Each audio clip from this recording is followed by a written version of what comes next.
ఆటవిక పాలన సాగుతా ఉంది. ఈ రాష్ట్రంలో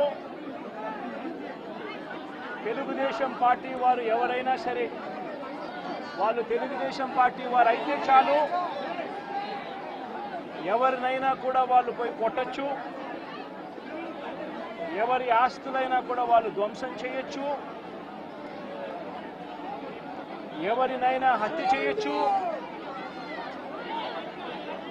ఎవరి మీదైనా హత్యా ప్రయత్నం చేయొచ్చు.